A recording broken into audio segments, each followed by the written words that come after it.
आज हम लोग फिगर ऑफ स्पीच का सेकेंड पार्ट देखेंगे। अगर फर्स्ट पार्ट आप ना देखे हैं तो मेरे आई बटन पे चले जाइए या तो मेरे डिस्क्रिप्शन बॉक्स में जाइएगा, आपको फर्स्ट पार्ट मिल जाएगा। क्योंकि फिगर ऑफ स्पीच आपके लाइफ का सबसे इम्पॉर्टेंट तथ्य है, इम्पॉर्टेंट चीज़ है। क्योंकि आप जब भी कोई हिंदी का सेंटेंस बोलते हैं तो उसमें कुछ ऐसे वर्ड्स यूज़ करते हैं जिससे आप लोगों के अंदर एक वेरिएशन, यानी आपके सेंटेंस में कुछ वेरिएशन आता है। जैसे हम अगर ये बोल दें कि नाच नावे आंगन टेढ़ा, तो हम सीधे सीधे नाचे ना होते तो और बहुत कुछ बोलते हैं। मतलब हम सीधा सीधा बोल सकते हैं कि नाचने नहीं आ रहा, लेकिन हम नाच ना आवे आंगन टेढ़ा ऐसे शब्दों का इस्तेमाल करते हैं। आपका चेहरा खूबसूरत है, चांद की तरह है, आप सूर्य की तरह आग बबूला हो रहे हैं। इस टाइप सेंटेंसों को हम लोग बोल करके अपना अलग अलग थोड़ा सा अपने सेंटेंस में वेरिएशन लाते हैं। ठीक है, तो आज हम लोग मतलब पिछला पार्ट में तो हम ऑलरेडी पढ़ चुके थे, तो आज हम लोग सेकेंड पार्ट पढ़ेंगे। और मैंने ऑलरेडी 6 पढ़ लिया था, आज मुझे 7वां पढ़ना है। 7 से लेकर के लगभग हमारे पास है 11, तो सब हम लोग आज का 11-12 लगभग है, तो हम लोग को सब कंप्लीट कर लेंगे। तो यहाँ पे देखिए रिपीटिशन फिगर ऑफ स्पीच का ये पार्ट है। रिपीटिशन का मतलब होता है कि बार बार रिपीट करना, यानी पुनरावृत्ति। अगर हिंदी बोला जाए तो पुनरावृत्ति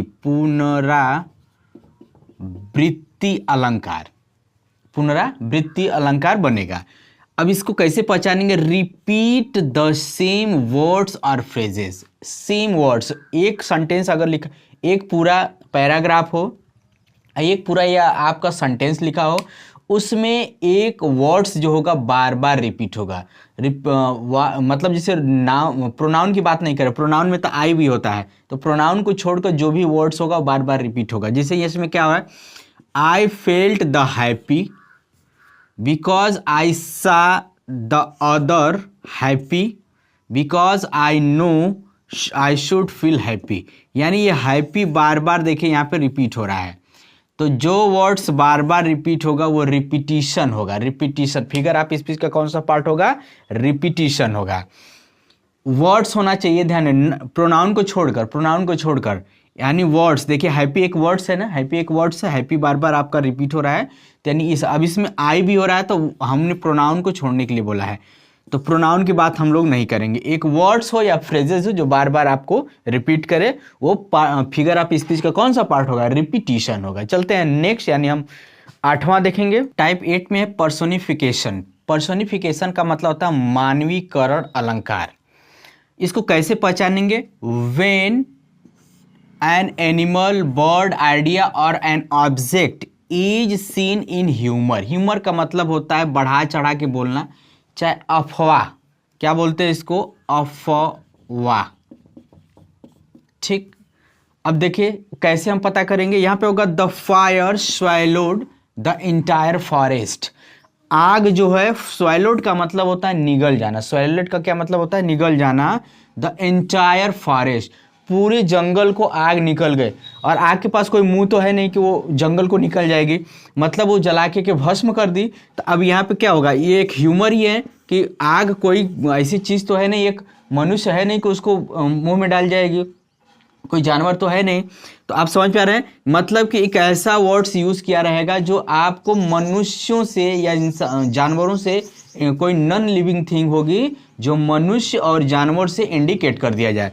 अब निगलने वाला काम तो केवल 2 ही होता है, एक इंसान होता है, एक मनुष्य होता है, सॉरी एक इंसान होता है और एक जानवर होता है, बाकी और कोई तो नहीं निकलता है। लेकिन ये आग तो कोई मुंह वाली है नहीं जो आपको इस पूरे जंगल को निगल जाएगी। तो अब इसका मतलब हो जाएगा कि ये क्या हो जाएगा? आपको मतलब पूरा जला के राख कर दी गई, लेकिन एक अटपटा सा होगा। दूसरा देखिए example, you should keep working hard. यदि आपको मेहनत करना चाहिए ताकि opportunities are knocking at your door. मतलब आप जब मेहनत करेंगे तो सफलता आपकी कदम चूमेगी, सफलता आपके दरवाजे पर आके खटकाए। अब सफलता क्या है भाई? सफलता कोई इंसान तो है नहीं अपने परिवार के साथ आएगा आपका दरवाजा खटखटा देगी, ऐसा तो कुछ है नहीं। यानी ये जो आपका अपॉर्चुनिटीज है, ये आपका क्या है? सफलता आपका नॉन लिविंग थिंग है, और आपका कदम मतलब कि आपकी कदम चूमेगी, कहने का तात्पर्य है। लेकिन फिर भी हम लोग उसमें एक ऐसा पर्सोनिफिकेशन करते हैं ताकि इंसानों से रिलेट कर देते हैं, जानवरों से रिलेट कर देते हैं। अब देखिए सफलता तो कोई इंसान या जानवर तो है नहीं कि जो आपके घर पे आकर के आपका दरवाजा खटखटाएगी, ऐसा तो है नहीं। लेकिन ये एक ऐसा पर्सोनिफिकेशन किया जाता है अपने शब्दों में, अपने सेंटेंस में, ताकि थोड़ा सा वेरिएशन, थोड़ा ग्लूमिंग, यानी तो आपके जो सेंटेंस बोल रहे हैं उसमें थोड़ा सा निखार आ जाए। आई होप आपको क्लियर हो रहा है। चलते हैं नेक्स्ट। मतलब आप ऐसे समझ लीजिएगा कि नॉन लिविंग थिंग होगा और इंसानों से रिलेट कर दिया जाएगा, इसका मतलब क्या होगा, पर्सोनिफिकेशन। यहाँ पे पैराडॉक्स, पैराडॉक्स का मतलब विरोधाभास होगा। पैराडॉक्स का मतलब क्या होगा, विरोधाभास होगा। इसको कैसे पहचानेंगे, a statement that is contradictory. Contradictory का मतलब एक विरोधाभास, अंतर विरोध, अंतर विरोध मतलब अपोजिट। इन इटसेल्फ, खुद से वो उल्टा होगा। Makes a reader to think in negative way, मतलब रीडर जो कहेगा उसका निगेटिव सेंस देगा। अब देखिए, you can save the money, आपने पैसे तो बचाए, बाय स्पेंडिंग इट, मतलब खर्च करके, खर्च करके आपने पैसा बचाया। अरे भाई खर्च कर दिया तो पैसा कहाँ से बचाए। इसका मतलब ये हो रहा है कि आपका पहले तो सीधा सीधा होगा कि पहले आपका पॉजिटिव होगा, उसके बाद उसका सेंस निगेटिव में निकलेगा। This is the beginning of the end, शुरुआत के बाद अंत कैसे हो जाएगा, शुरुआत होगी तो तुरंत अंत कैसे हो सकता है। तो इसका मतलब कि आपका कुछ ऐसे वर्ड्स होंगे जो ठीक इसके अपोजिट आपके वर्ड्स बोले जाएंगे। यानी देखिए, सेव हो रहा है लेकिन खर्च भी हो रहा है, बिगनिंग हो रही है लेकिन आपका शुरुआत भी हो रहा है, यानी एंड। बिगनिंग मतलब शुरुआत हो रही है लेकिन आपका अंत भी हो जा रहा है। शुरुआत होते ही अंत कैसे होगा, यानी पैसे आप क्या किए, सेव किए, खर्च करके, शुरुआत किए, अंत करके। अंत करके कोई शुरुआत थोड़ी नहीं करता है, शुरुआत करेगा तब अंत करेगा ना। यानी इसका मतलब कि ये सीधा सीधा पहले पॉजिटिव होगा और इसका जो आंसर आएगा आपका निगेटिव। देखिए यहाँ पे क्या है ना, सेव मनी बाय स्पेंडिंग, मतलब आपने खर्च करके बचाया। सेव करके मतलब बचा करके खर्च किया तो ठीक है, लेकिन खर्च करके बचा लिया। यहाँ पे देखिए बिगनिंग एंड, इसका मतलब ये हो रहा है कि मतलब शुरुआत का अंत हो गया, शुरुआत का अंत हो गया। इसका मतलब ठीक इसका अपोजिट था, इसलिए आपको ये आपका क्या होगा, पैराडॉक्स। यानी ये फिगर ऑफ स्पीच का कौन सा पार्ट होगा, पैराडॉक्स होगा। चलते हैं नेक्स्ट देखते हैं यहाँ पे ऑक्सीमोरन। ऑक्सीमोरन का मतलब होता है to contradict words for creating drama. दो कंट्राडिक्ट का मतलब होता है अंतर विरोध, यानी पॉजिटिव निगेटिव। दिन होगा तो रात होगा, धरती होगी तो आसमान होगा, ऐसे ही टाइप का होगा। अब देखिए यहाँ पे the comedian was seriously funny. Seriously का मतलब होता है शांत रहना, फनी का मतलब मजाक करना। थे दोनों एक दूसरे का क्या अपोजिट वर्ड्स है ना, यानी सीरियसली होगा तब यहाँ पे फनी दिखा रहा है, सीरियसली फनी, यानी दो कॉमेडियन बहुत ही ज़्यादा। अब सीरियसली का मतलब हो जाएगा बहुत ज़्यादा, यहाँ पे यूज क्या होगा, बहुत ज़्यादा। मतलब दो कॉमेडियन वाज सीरियसली फनी, दोनों कॉमेडियन जो थे बहुत ज़्यादा फनी थे। लेकिन हम सीरियसली का एक वर्ड्स और जानते हैं कि भाई सीरियस केस होना, तो यानी दो वर्ड्स होगा, दोनों एक दूसरे के अपोजिट होगा। Do you have the original copies. Original का मतलब क्या होता है, असली वाला, और कॉपी का मतलब तो नकल होता है। असली और नकली, यहाँ पे दो वर्ड्स एक दूसरे के क्या अपोजिट है, लेकिन फिर भी हम यूज किएंगे, यानी ठीक इसका अपोजिट वर्ड्स है। यानी ओरिजिनल कॉपीज, कॉपीज का मतलब होता है नकल करना, कॉपीज का मतलब तो होता है नकल है, कॉपी भी होता है मतलब कोई आपके पास ओरिजिनल कॉपी है, मतलब दूसरा ओरिजिनल कॉपी। और ओरिजिनल कॉपी, कॉपीज का मतलब क्या हो गया, ये आपका कॉपीज का मतलब जो हो जाएगा वो है नकल करना। अब यहाँ पे समझिए कि दोनों एक दूसरे के कॉन्ट्राडिक्ट हैं कि नहीं, एक दूसरे के विरोधाभास हैं, एक दूसरे के अंतर विरोध कर रहे हैं, तो इसको हम क्या बोलें, ऑक्सीमोरन बोलेंगे। यहाँ पे क्लाइमेक्स होगा। क्लाइमेक्स का हम फिगर ऑफ स्पीच को कैसे पहचानेंगे, क्लाइमेक्स है series of idea and ascending order. कोई भी चीज़ें आपको बातें होगी असेंडिंग मतलब छोटे से बड़ा तक की तरफ जाएंगे। असेंडिंग तो ये होता है life, liberty and pursuit of happiness. जो आपका जीवन मिलेगा तब आज़ादी होगी, तब जा करके आपको खुशी मिलेगी।